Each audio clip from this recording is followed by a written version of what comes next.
And then bawang. Pasensya na, wala akong tiga-cameraman. Yan guys, tapos ibuhos na natin to okra.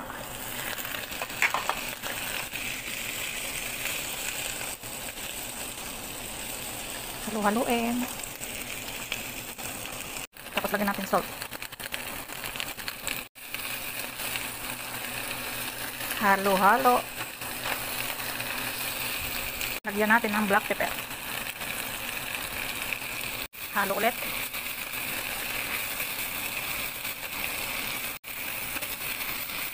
Tapos lagyan natin ng konting water. Yan, antayin lang natin maglambot siya.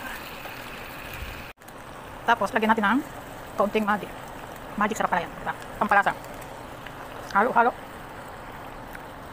Yan guys, lagyan na natin ng custard. Din halo ulit. Bango. Yummy. Tapos guys, syempre luto na siya. Lagyan natin ng spring onion. Halo ulit. Ayan, luto na. Thank you for watching.